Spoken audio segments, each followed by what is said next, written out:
प्रिय भक्तजनों, आप सबका एक बार फिर से स्वागत है श्री गोरखनाथ चरित्र भाग 35 में। आज का विषय है गुरु गोरखनाथ जी और माँ वैष्णो या माँ वैष्णो देवी की अमर कहानी। तो संपूर्ण जानकारी के लिए कृपया वीडियो को अंतिम तक देखिएगा। और जो नए दर्शक हमारे चैनल पर आए हैं, कृपया हमारे चैनल को सब्सक्राइब कर लें ताकि आपको हमारे आने वाले वीडियो के नोटिफिकेशन मिल सके। तो शुरू करते हैं आज की कहानी। प्रिय भक्तजनों, बात उस समय की है जब गुरु गोरखनाथ अपने शिष्यों संग प्रयागराज से यात्रा करते हुए पहाड़ी क्षेत्र में जा पहुंचे।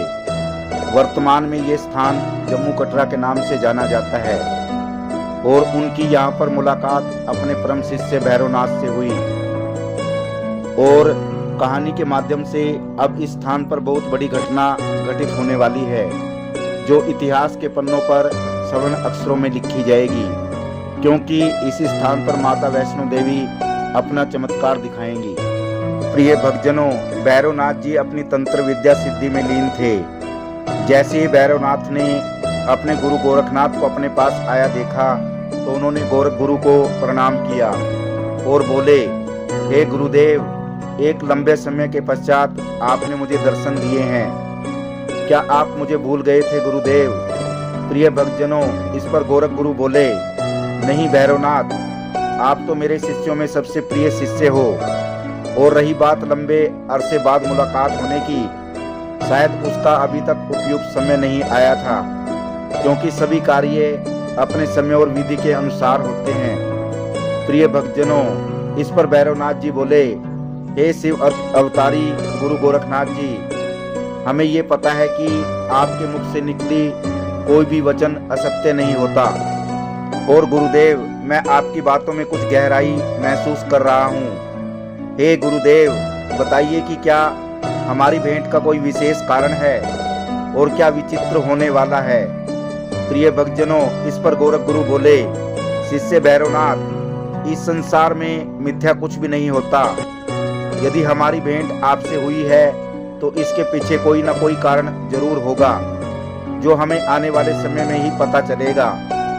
प्रिय भक्तजनों, इस पर भैरवनाथ जी बोले, हे शिव अवतारी गुरु गोरखनाथ जी, आप तो त्रिकालदर्शी हैं। आप तो आने वाले कल का लेखा जोखा पहले ही देख सकते हैं। बताइए गुरुदेव, आने वाले समय में क्या घटित होने वाला है?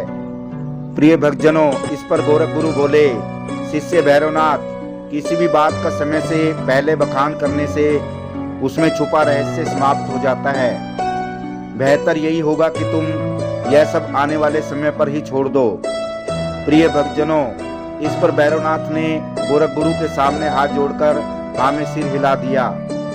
प्रिय भक्तजनों, उधर पहाड़ी के समीप के गांव में ही एक श्रीधर पंडित रहते थे जो माता वैष्णो के बहुत बड़े भक्त थे। एक दिन श्रीधर पंडित पहाड़ी के रास्ते से भ्रमण कर रहे थे, तभी उनको बार बार पायल की आवाज सुनाई दी, लेकिन कोई भी दिखाई नहीं दिया। इससे पंडित श्रीधर डर गया कि यह क्या रहस्य है। प्रिय भक्तजनों, तभी माता वैष्णोनी एक कन्या के रूप में प्रकट हुई और श्रीधर पंडित को अपने घर एक वैष्णोनी भंडारे का आयोजन करने के लिए कहा और कहा, इस भंडारे में सभी ग्रामवासियों को बुलाना और गुरु गोरखनाथ जी अपने शिष्य भैरवनाथ के पास आए हुए हैं, उन सभी को इस भंडारे में जरूर बुलाना। इतना कहकर माता वैष्णो कन्या रूप में अंतर्ध्यान हो गई।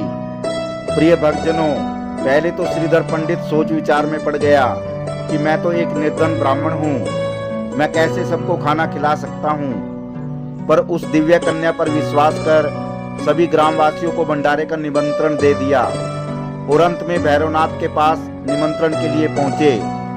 प्रिय भक्तजनों, पंडित श्रीधर के निमंत्रण को सुनकर भैरवनाथ जी उनकी हंसी उड़ाकर बोले, हे पंडित जी, आप हमें निमंत्रण दे रहे हैं। एक बार इंद्रदेव ने हमको खाने पर आमंत्रित किया था, लेकिन वो भी हमें संतुष्ट नहीं कर पाए।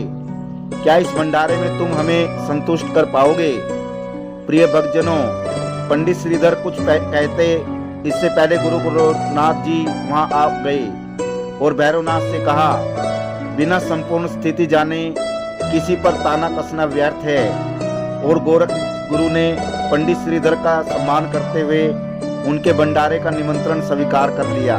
प्रिय भक्तजनों, इस प्रकार भंडारे का दिन आ पहुंचा और आसपास के गांवों से सभी ग्रामवासी भंडारे में पहुंचने लगे। और अंत में गोरख गुरु भी अपने शिष्यों के साथ पंडित श्रीधर के घर आ पहुंचे। प्रिय भक्तजनों, भीड़ इतनी थी कि उनको घर में बिठाने की जगह ही नहीं थी, परंतु माता वैष्णो के आशीर्वाद से जगह स्वयं बढ़ने लगी। जब सभी ने अपना स्थान ग्रहण कर लिया तो श्रीधर को बहुत चिंता होने लगी कि सभी पहुंच चुके हैं और कहीं भी खाने की व्यवस्था नहीं है और वो दिव्य कन्या भी कहीं दिखाई नहीं दे रही है। प्रिय भक्तजनों, तब श्रीधर पंडित जी ने माता वैष्णो को याद किया और वो कन्या रूप में प्रकट हुई और भंडारे के लिए सारी खाद्य सामग्री, हलवा, पूरी, जलेबी आदि पकवान तैयार कर दिए और सभी भंडारे का वो प्रसाद खाने लगे। गुरु गोरखनाथ भी अपने सभी शिष्यों संग माता वैष्णो का प्रसाद ग्रहण करने लगे, लेकिन भैरवनाथ इस कन्या के करिश्मे से अनजान थे और अपने ध्यान में जाकर भी वो इस चमत्कार का रहस्य नहीं समझ पा रहे थे। वो सोच रहे थे कि आखिर ये कन्या कौन है और इतनी शक्तियां इसके पास कहां से आई, अतः वे भोजन नहीं कर रहे थे। उधर गोरख गुरु ने माता वैष्णो को कन्या रूप में पहचान लिया।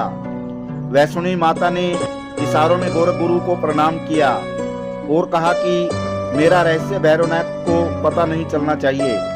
प्रिय भक्तजनों, इतने में भैरवनाथ क्रोध में भरकर उठ खड़े हुए और उस कन्या से कहा कि आप सभी को उनके मनपसंद पकवान खिला रही हैं। मैं मांस और मदिरा का सेवन करना चाहता हूँ, अतः यदि तुम में शक्ति है तो मेरे लिए मांस मदिरा का इंतजाम करो। प्रिय भक्तजनों, इस पर उस कन्या ने जवाब दिया, हे भैरवनाथ, ये वैष्णवी भंडारा है, इसमें मांस और मदिरा वर्जित है। यदि तुमको वैष्णवी प्रसाद पसंद नहीं है तो तुम यहाँ से जा सकते हो। प्रिय भक्तजनों, इस पर भैरवनाथ जी ने क्रोध में भरकर उस कन्या का हाथ पकड़ा, परंतु हाथ पकड़ते ही वह कन्या अंतर्ध्यान हो गई। प्रिय भक्तजनों, तब भैरवनाथ ने गुरु गोरखनाथ से आज्ञा मांगी कि गुरुदेव, मैं इस कन्या के पीछे जाकर उसको पकड़ना चाहता हूँ। परंतु गोरख गुरु बोले, भैरवनाथ, क्यों उनके पीछे जाकर अपनी जान गंवाना चाहते हो? परंतु भैरवनाथ की ज्यादा जिद करने पर अंततः गोरख गुरु ने उसको जाने की आज्ञा दे दी। प्रिय भक्तजनों, इस प्रकार भैरवनाथ माता वैष्णो का पीछा करते हुए आकाश मार्ग से जाने लगे। तभी माता वैष्णो जमीन पर प्रकट हुई तो वीर हनुमान जी ने उनको प्रणाम किया और कहा, हे माता, यदि आप कहें तो मैं इस भैरवनाथ को अभी खत्म किए देता हूँ। परंतु माता वैष्णो बोली, नहीं हनुमान, तुम यहीं पर आराम करो। तभी हनुमान जी बोले, हे माता, इस निर्जन जंगल में मैं बिना पानी के कैसे रहूंगा?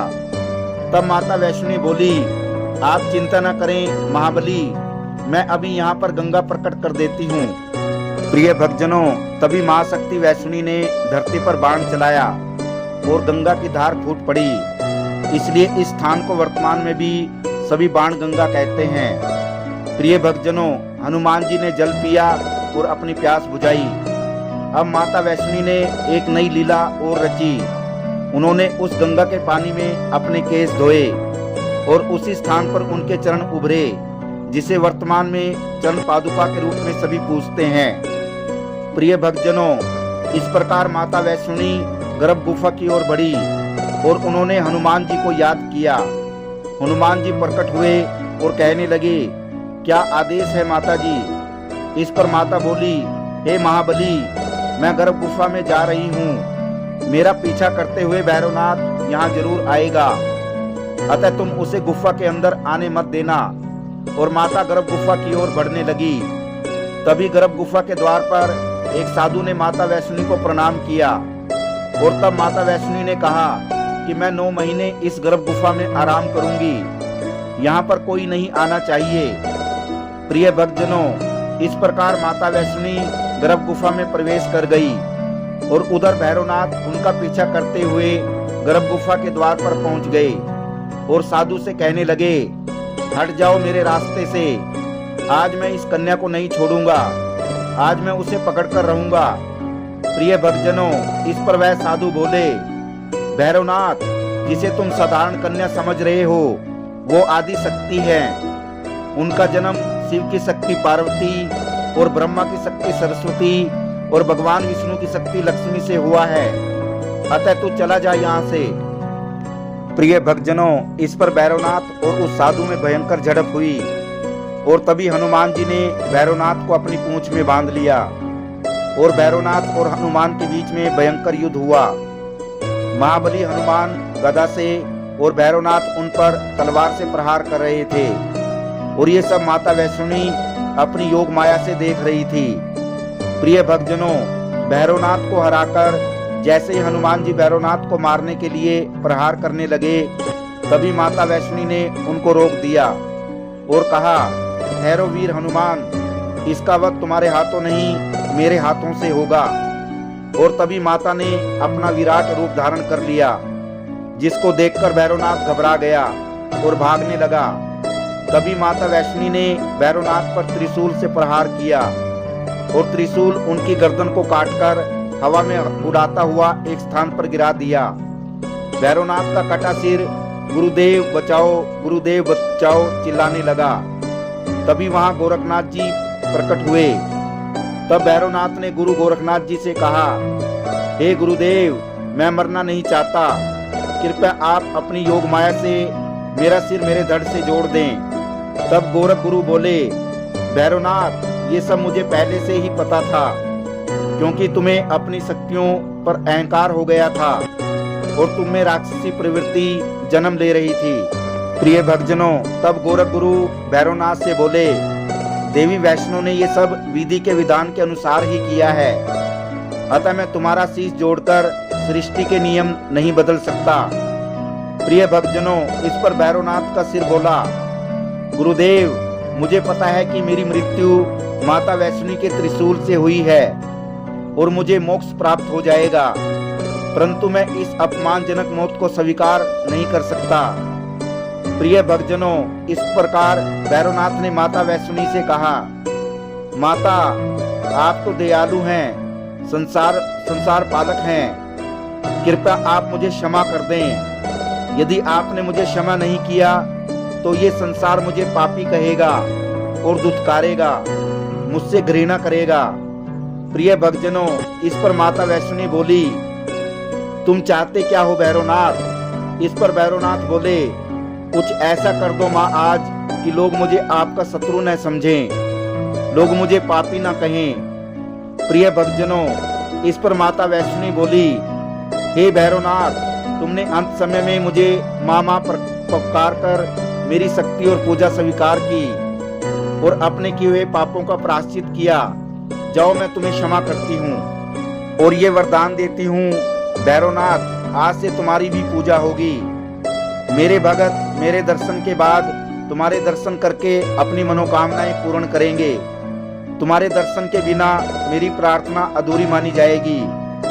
तुम्हारे धड़ पर से चलकर भक्तजन मेरी गुफा में प्रवेश करेंगे, तभी उनकी यात्रा सफल होगी।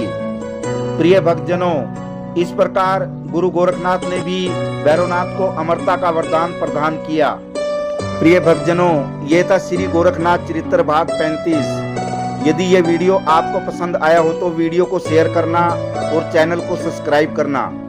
आप सभी दर्शकों का धन्यवाद। जय गुरु गोरखनाथ जी और जय माता वैष्णवी।